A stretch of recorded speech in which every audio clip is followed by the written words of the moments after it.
Welcome to the Sunday morning worship service of DuPage Unitarian Universalist Church in Naperville, Illinois for May 8th, 2022. I'm Reverend Connie Grant, interim minister of this congregation. We are so glad that you are here, whether you are present in the sanctuary this morning or watching remotely. It is so good to be together. To keep us all as safe as possible, we'll remain masked, except that those of us on the chancel will remove our masks to speak from the microphone. As Unitarian Universalists, we hold that there are many paths to truth and meaning, and we support one another on our spiritual and religious journeys. Whether you are a member or friend of this congregation or have recently discovered us, we're glad that you are here with us this morning. Whoever you are and wherever you are welcome here.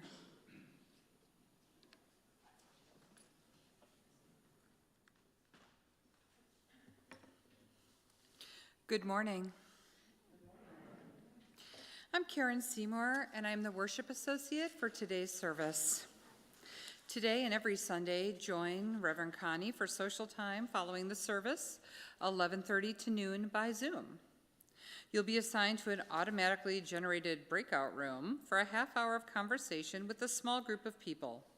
A discussion question related to the service will be provided. This second Sunday of the month, join your Board of Trustees for conversation and connection from noon to 12:30 in person in the sanctuary or by Zoom. Zoom links for social time and conversation with the board can be found on the church website under Here's What's Happening. And I have one additional announcement this morning. The annual business meeting of the church will be held on June 5th at 11:30. It will be a multi-platform meeting during which we will vote on various issues important to the future of our church.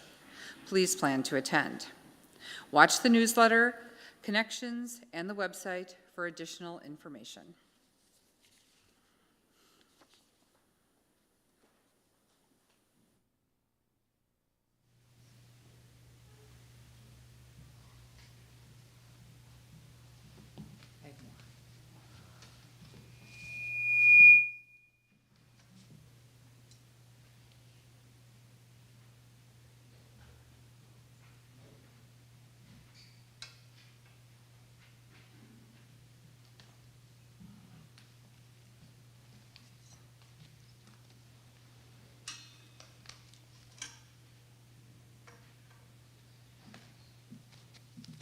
Blessed is the fire that burns deep in the soul. It is the flame of the human spirit touched into being by the mystery of life. It is the fire of reason, the fire of compassion, the fire of community, the fire of justice, the fire of faith. It is the fire of love burning deep in the human heart, the divine glow in every life.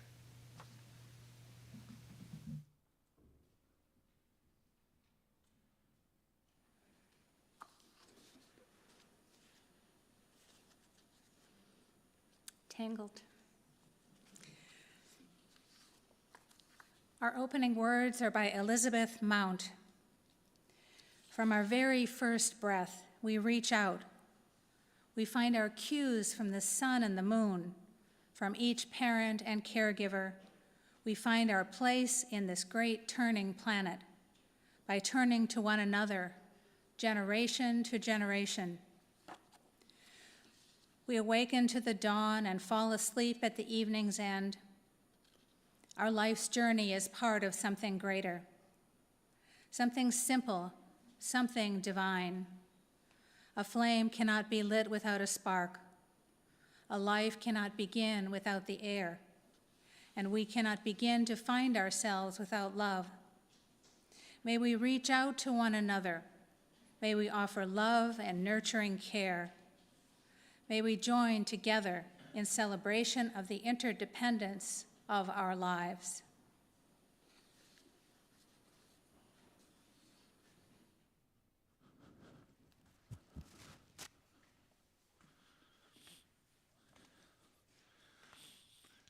It is time to gather. I have a story today that many adults may recognize. However, this is a revised version of the story. It was once The Giving Tree by Shel Silverstein, but is now The Nurturing Tree by Jerry Wright. Once there was a boy who really enjoyed a tree.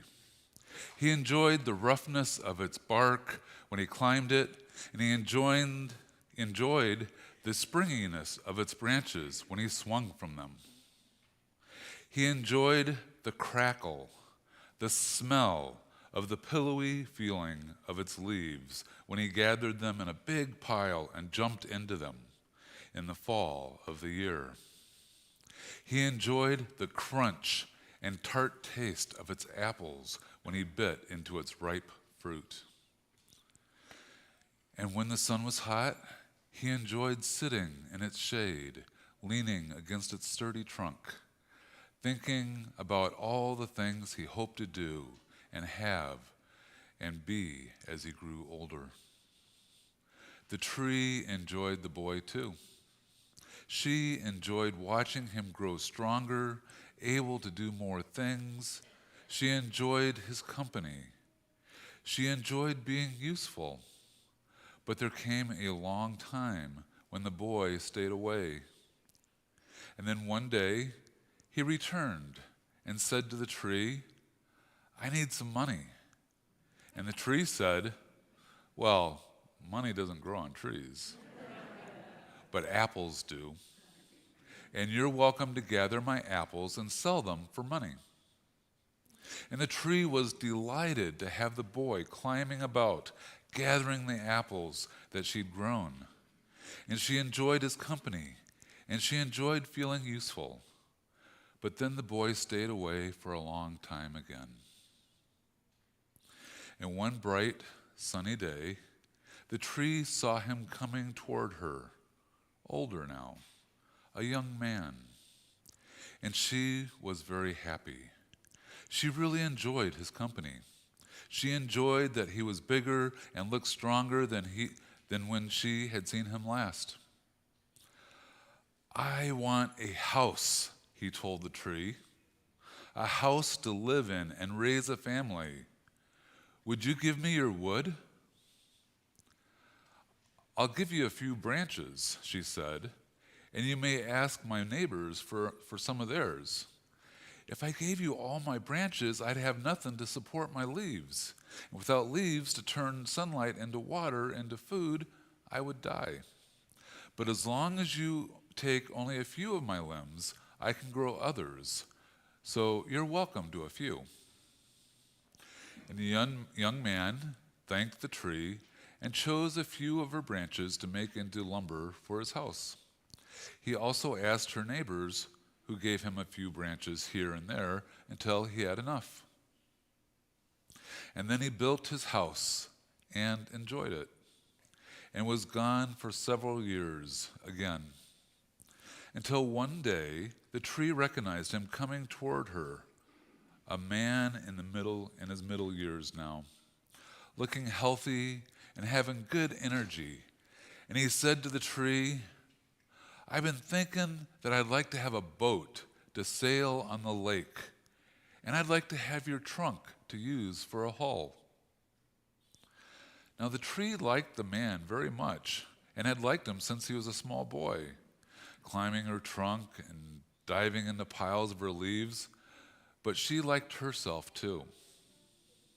And she said, "I like you a lot. I've enjoyed you for years, but I have good reasons to say no to your request.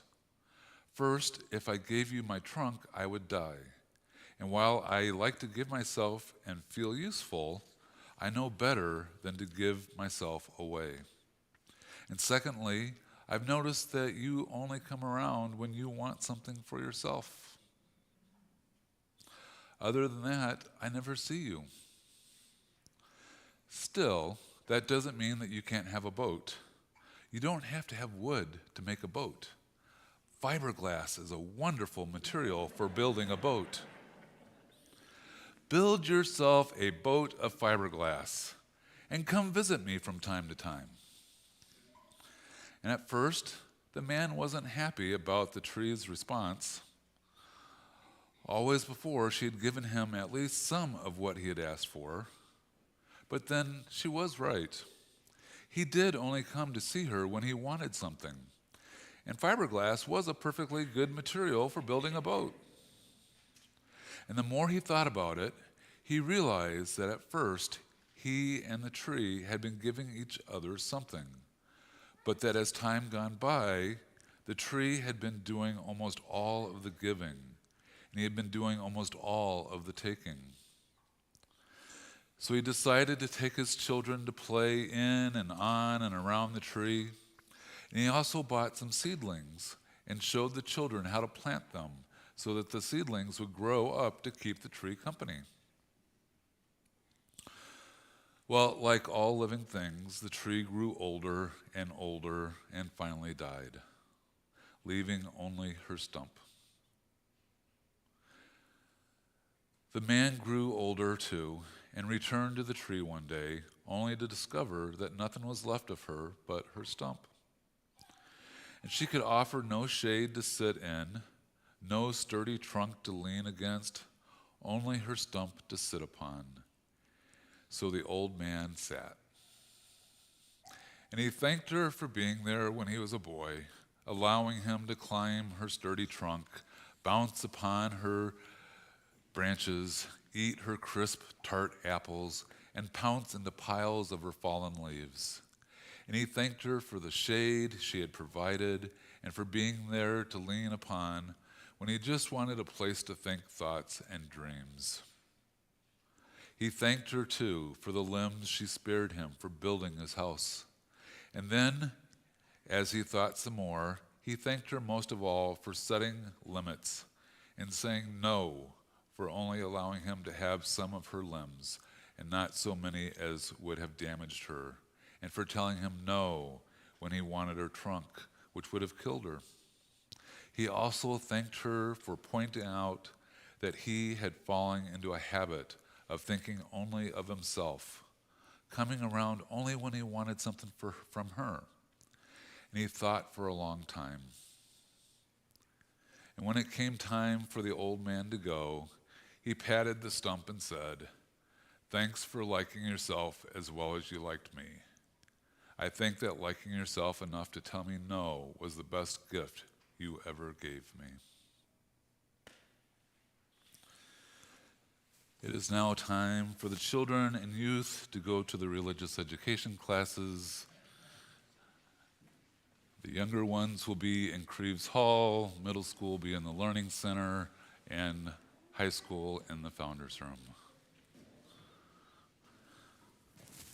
And now for those remaining in the sanctuary, please rise in body or in spirit and join in singing while remaining masked.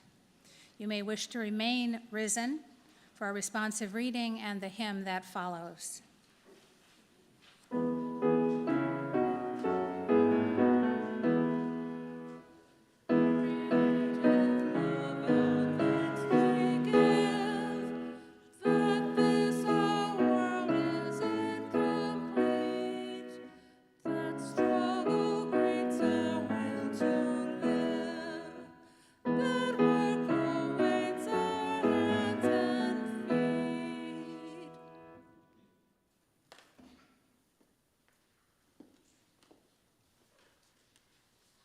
Please join in our unison reading.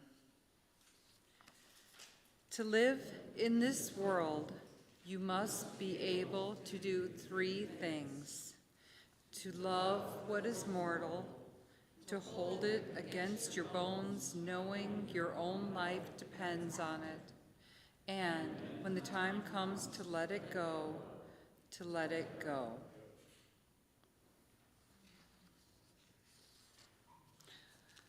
Please stay risen in body or spirit to sing number 360, Here We Have Gathered.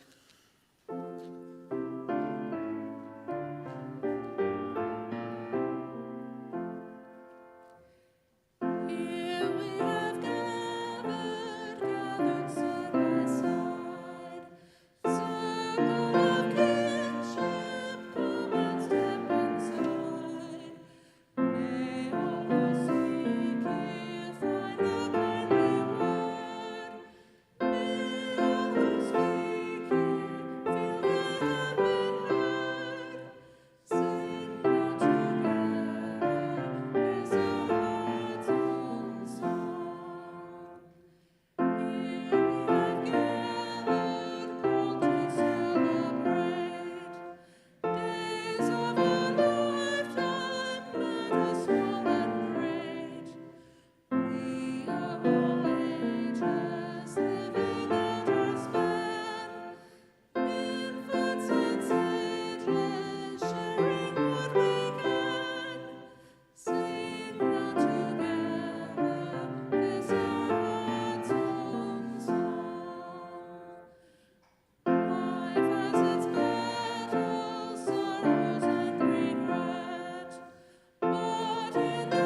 Please be seated.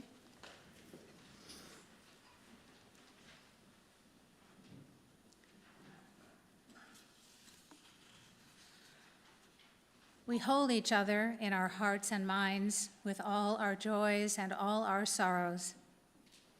As we joyfully celebrate Mother's Day and honor those who have mothered us, we are aware that this is a difficult day for those who have lost mothers and those who have lost children. We remember those who are experiencing losses of various kinds and those facing health challenges. As the Russian assault on Ukraine goes on, we pray, we focus our thoughts and energies for safety and strength for the Ukrainian people. We pray for peace. Even when the cares of the world weigh on us, may we find joy in our connections with each other and in the pleasures that life holds. Let us care for one another and for ourselves in all the ways we can. As we hold each other in our hearts and minds with all our joys and all our sorrows, whether spoken or unspoken, let's take a moment to be quiet together.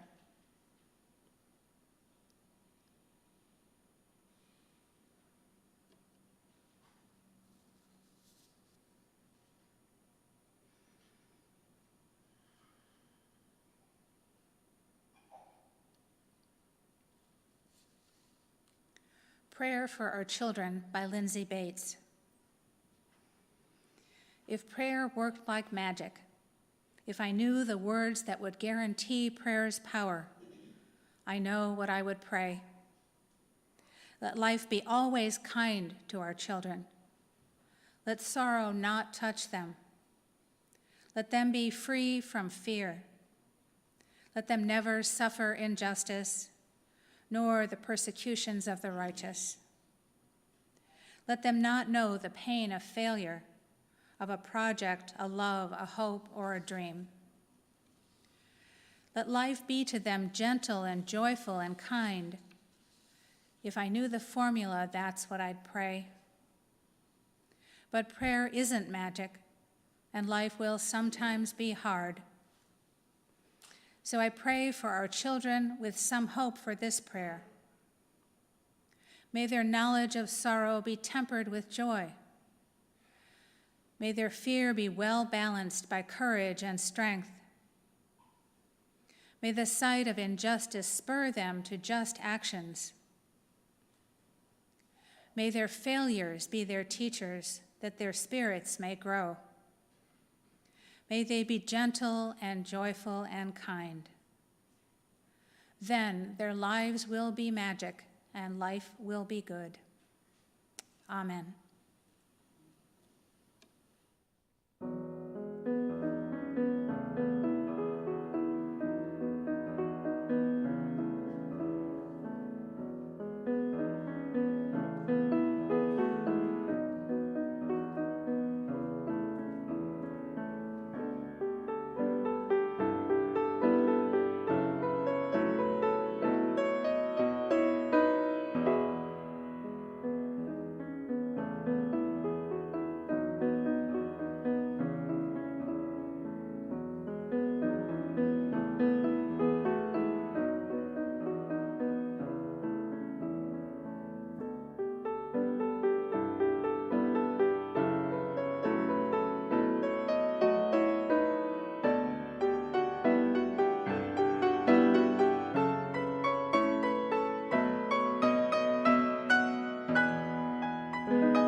Our special offering this morning will be for 6,000 moms. I'm so very excited to introduce this organization. You may designate your contributions for the operating fund of the church or for the organization of the month when you donate online or specify in the memo line of your check. Cash in the offering plate or other undesignated donations will be split between this month's organization and the DuPage UU Church. The programs and operations of the church are supported by the voluntary contributions of our members and friends. Each month, as you know, we share our offerings with an organization nominated by the congregation. In this month, it was me, and selected by the special offerings team. I would like to introduce you to 3 of the 6,000 moms. They would like to share a little more information about the organization with us.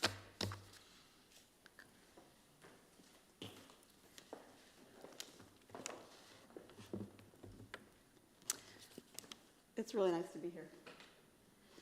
Thanks for having us, and especially for supporting us. I'm Suzanne Lux, and I'm the founder and executive director of 6,000 Moms. This is Lanice Abbott. She is our director of community partnerships, and on this side is Mary Beth Collins. She's our board secretary and also our director of membership.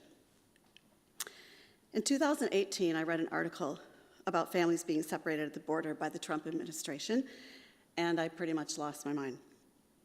I knew these families had had harrowing journeys, in many cases to escape danger to their lives, and they were just people hoping to live somewhere safe and raise their children without worrying about the threat of death. All I could think about was what would happen to me if my children were taken away from me by someone, and I knew I would not survive it. So, in a blind rage one day, I opened a conversation about this on the Wheaton Moms Facebook page, which at the time had 6,000 members. I remember making a simple statement: we're 6,000 moms strong. We have to be able to do something about this. Within minutes, hundreds of women had responded, and that led to the need to bring the conversation to a different space. So I quickly created a Facebook page, and I remember the first comment that I made was, I don't have time to name this group. I'm just going to call it 6,000 Moms for right now, and I'll change the name later. But the name stuck, and I'll tell you why. We didn't really understand who we were going to be as a group at that point until one of our members alerted us to a family in Chicago that were in need. This was 2 parents, 3 little children under 6, and they were immigrants who had crossed the border and lost their sponsor. They were literally on the street, and it was winter. I posted about them on the group, and when I posted, I thought, I'm going to get offers of everything: diapers, formula, food, clothing, but I'm not going to get the one thing that they really need, and that's housing. They had no roof over their heads. Who is going to take in 5 complete strangers like that in a day? 3 minutes later, the first person who responded to my post said this: I think I can take them in. The next day, we drove into the city, and we brought them back to Wheaton to live with that family. That is when I started to realize that we were dealing with a different animal. Everyone who responded in a way that a mother would respond if she were providing care for her own family. Women were offering all the necessary basics, but also things like, I can be counted on to take the family to the park. How long has it been since these parents had a moment to themselves? Let's arrange a date for them. I'll babysit. Someone can drive them to a restaurant. Someone else can find a movie theater with subtitles in Spanish. This is what we mean when we say holistic and comprehensive care. Our operating principle is, what would I do as a woman or a mother for my own children and my own family? And what would I want done for them by others? And that's what we do. We aren't just feeding and clothing our families, we're living life with them. We're enfolding them into our communities as our friends, not our projects. It's impossible for me to recap everything we do in just minutes, but it's important to note in many cases we are actually saving lives. 3 of our families escaped death by cartel. Deportation for them means certain death. Cartels don't give up. But we are tenacious too. We fund and win asylum cases so that these families don't have to be deported. Each case is roughly $10,000. I'm barely scratching the surface here, but I want you to hear from my colleagues. So, Lanice? So we just received our 501c3 designation last summer, actually, early summer. And we realized pretty quickly that in order to move forward and continue to grow and help more families and expand our work, that partnerships were going to be really, really important. Community partnerships of all kinds, collaborations with various groups, resources, and so on. So I'll just tell you about a few of the things that we're currently doing or working on making happen, such as a collaboration with the Interfaith Community for Detained Immigrants. They've mentored us. They've helped us with care team ideas and resources. They do a lot of good work. So if you're not familiar with ICDI, Interfaith Community for Detained Immigrants, Google them. They're based in Chicago. Illinois Coalition for Immigrant and Refugee Rights, ICIRR. We're going to be working with them. We have a member who's going to be doing legal updates and legislative updates for us, working with, excuse me, ICIRR. Bridge Communities in Wheaton. Some of us attended a mentor training program there last summer, and they've hooked us up with some local resources as well. Giving DuPage, we've just participated for our first year in the Giving DuPage Days online fundraiser. We worked with a local university for one of our family members to provide some emergency scholarship assistance and to work out a tuition payment plan so that she was able to finish her coursework and graduate. We're currently working with a local community college faculty and staff members with a Ugandan asylum seeker who we've helped her set up some good legal representation, legal aid, and we're working on getting her children from Uganda back to the U.S., or not back to, but to the U.S. to be with her, to reunite the family. We've had a local service, a social service agency refer an immigrant to us for legal aid, so that's really kind of an important and costly part of what we do. Many of these families can't. This particular woman that I'm referring to, her family could not afford legal representation until we stepped in and got her some help. What else? Some of our family members have participated in online stress management classes in Spanish through a partnership with a mental health care provider. A couple of our people are receiving services through the Kovler Center in Chicago for torture survivors. So we're working towards doing more in collaboration and referrals with Kovler Center.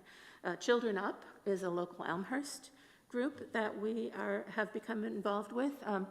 I just recently met a college student from Uganda. He's studying here in Chicago, and he's actually going to be kind of my consultant for the community college student that I spoke of from Uganda, with a very complicated political situation and lots of background that I'm not well versed in.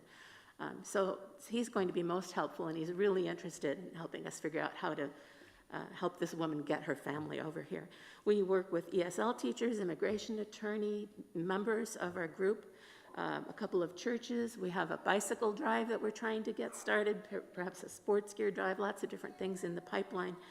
A high school dance team coach just contacted us as a result of the Giving DuPage Days, asking how her group could get involved with volunteering or donating. So those are just some of the things that we've got going on, and I would like to read you just a couple of quotes from some of our family members, because their voices are the ones that really matter most, right, in the end. So this is okay, here we go. I might end up reading them all. It'll be quick, though. When she told me how she could help me, I thought I would cry because I'd never heard those words in my entire life. That was a single dad of 2 little kids. This group of mamas are helping me graduate school so I can study and go to college to become an architect. They help me leave my factory job at night so I can just work at a fast food restaurant and not so many hours, so I could sleep like a normal kid. They made sure I didn't walk home in the snow at midnight when a shift ended. And they ask me if I need anything, and they take care of me.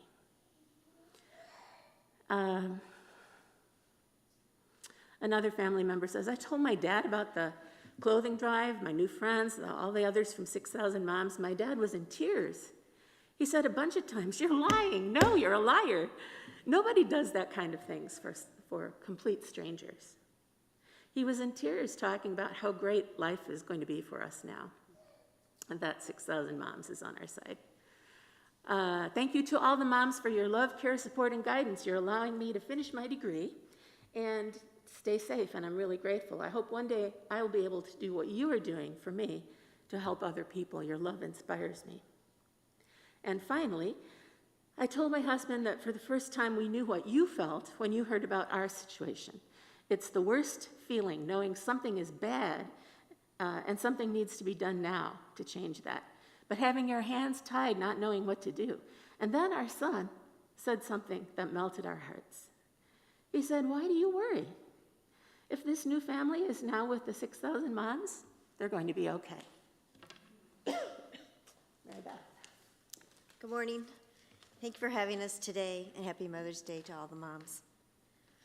Can you imagine fleeing from a traumatic life and finding a group of caring women who say to you and your young children, "We got you"? That's what 6,000 moms do. Love in action is a phrase you hear a lot in our group. We are small and growing, but we have a waiting list of families. Mine's just 1 minute. We have a choice of many fabulous charities, and often you don't get to see the actual people they serve. I'm an admin for our group, and I do. Our family stories are heartbreaking and heartwarming. The lives they have left are as horrific or worse than the stories you hear on your nightly news. But here's the thing. Over time, and we've seen it again and again, the families start to come, and we never ask. The "I want to give back by helping others" starts. Feel free to ask me about those stories after the service if you would like. We feel honored that you have chosen us as your special collection.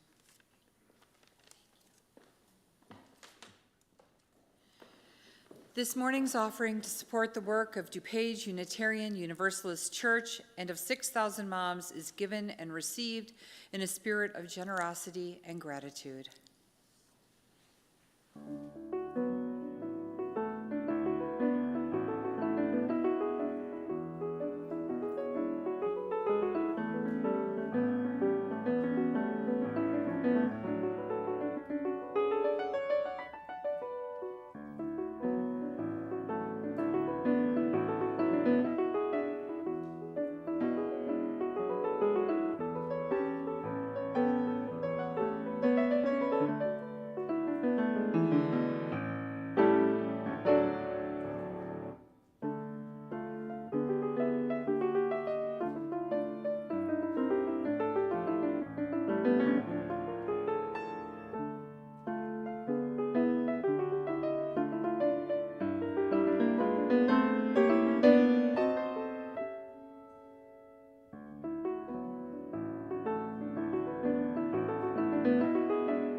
That was so beautiful. Third Millennial Prayer for Children by Marian Wright Edelman. O God of all time, yesterday, today, tomorrow, and eternity, give us courage in our lifetimes to make war on war, which leaves behind waifs and widows, rubble of spirit, home, and community, mothers, grandmothers, and all with a mothering spirit. Let us declare and demand no more war, no more violence and abuse, no more killing of our young. O God of yesterday, today, tomorrow, and eternity, our dwelling place in all generations, give us courage to sow seeds of life and hope for the future, and to fight with our moral might for justice for every child. Help us to pluck the thorns of despair from our children's lives. Mothers, grandmothers, and all with a mothering spirit, let us declare and demand no more hunger, no more homelessness, no more poverty. O God of yesterday, every child's history, O God of today, every child's birthright, O God of tomorrow, every child's inheritance, O God of eternity, every child's hope. Lift our voices against the spiritual and cultural pollution which leave dreamless and purposeless the fruit of our wombs. Mothers, grandmothers, and all with a mothering spirit, let us stand together and build a world fit for children, calling all to serve, to care, and to act to leave no child behind.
The opening line of an essay by D.W. Winnicott, the child development expert who developed the concept of the good enough mother, was, to begin with, you will be relieved to know that I am not going to be telling you what to do.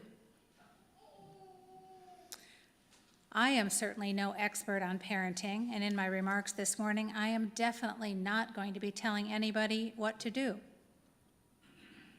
I have some experience of raising children as the parent, together with my husband John, of 3 children, now adults, all pushing 40. We are now grandparents of the sons of our middle child. And I have some knowledge of the theories of child raising, having read a few books. I've known parents who have done everything right, if there is such a thing, and whose children are troubled in significant ways. And I've known parents who didn't really know what they were doing, made a lot of mistakes, and whose children managed to turn out okay anyway. And that's the category I'd have to put myself and my husband, John, into. When I look at my children now, I wonder how they have managed to turn out so well, relatively speaking. I'm aware of times I missed sporting events, times I missed spending their birthdays with them because of other commitments, times I didn't buy them things I probably should have, times I bought them things I probably shouldn't have. And I'm aware of times I made idle threats, lots of idle threats, or protected them from the consequences of their actions. I'm aware of times I yelled at them, maybe even occasionally screamed at them. I'm even aware of times when, in frustration, contrary to my belief that spanking is never the answer, I gave a smack on a sturdy little leg.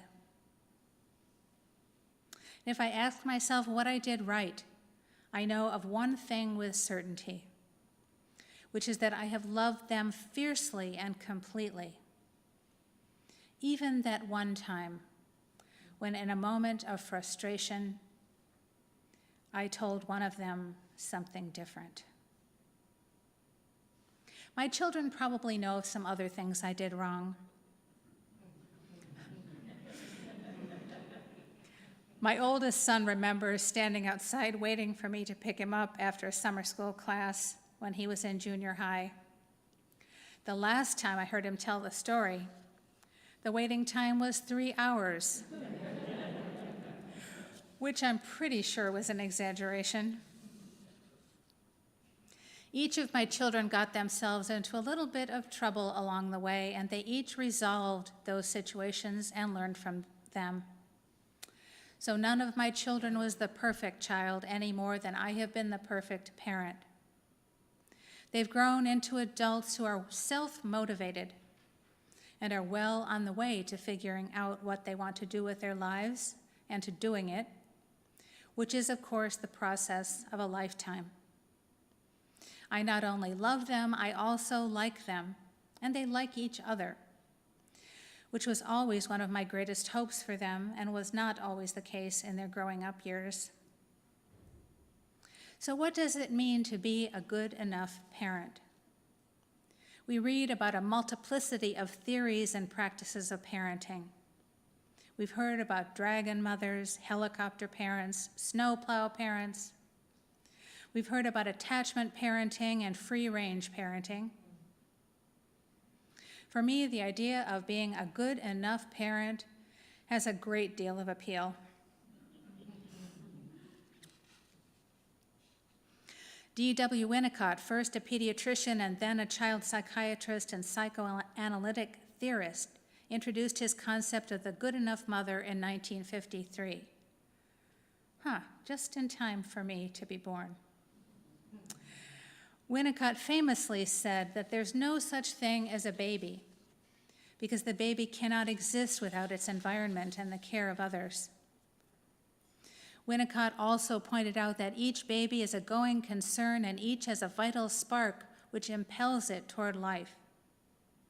Growth and development are born into the infant and carried forward in a way that we do not have to understand. He likens the infant to a bulb in a window box and observes that you do not have to make the bulb grow into a daffodil. With fertile soil and the right amount of water and light, the life in the bulb develops. He emphasizes that it is wrong to try to mold an infant as you would a piece of clay, because then you feel responsible for the result. He observes, if you can accept this idea of a baby as a going concern, you are then free to get a lot of interest out of looking to see what happens in the development of the baby while you are enjoying responding. The Good Enough Mother, according to Winnicott, starts off with an almost complete adaptation to her infant's needs, and as time proceeds, she adapts less and less completely, gradually according to the infant's growing ability to deal with her failure. This decreasing adaptation to the infant's needs allows the infant to increasingly tolerate the results of frustration. Thus, the good enough mother, the good enough parent, is not a mediocre parent, but a parent who is good enough to meet the child's needs, including the child's need to develop independence and to be challenged as well as nurtured. The infant, completely dependent on its caretakers, must learn to separate itself in order to develop and grow.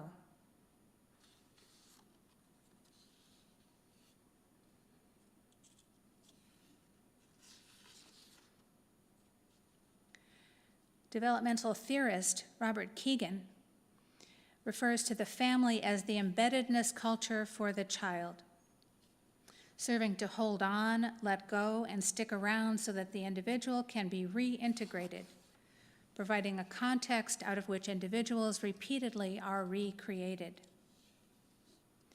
The good enough parent is one who holds on, lets go, and sticks around to nurture and challenge the child in new ways as the child develops. The good enough parent is not mediocre, but maybe the good enough parent is, after all, merely adequate. And maybe being merely adequate is perfect after all. Neither always hands-on nor always hands-off, neither forever attached nor forever detached. The good enough parent responds to what the child needs, which is sometimes to be left to its own devices. The good enough parent may be what I have begun to think of as the minimalist parent, providing just enough comfort, just enough stress.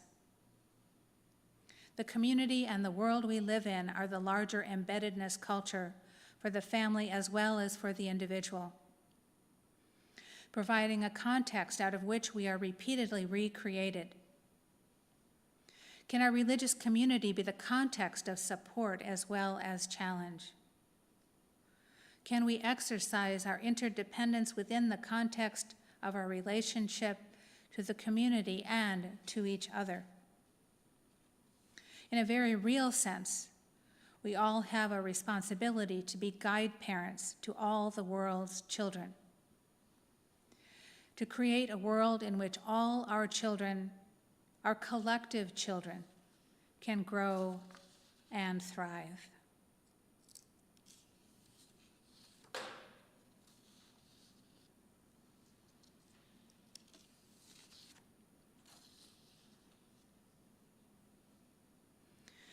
Let us rise to the challenge before us so that we can be good enough parents to all our children. Please rise now in body or in spirit and join in singing hymn 128, For All That Is Our Life.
When we take fire from our chalice, it does not become less. It becomes more. And so we extinguish our chalice, but we take its light and warmth with us, multiplying their power by all of our lives and sharing them with the world. May we live our lives fully and creatively so that we may be a blessing to ourselves, to each other, and to all those whose lives we touch. Amen.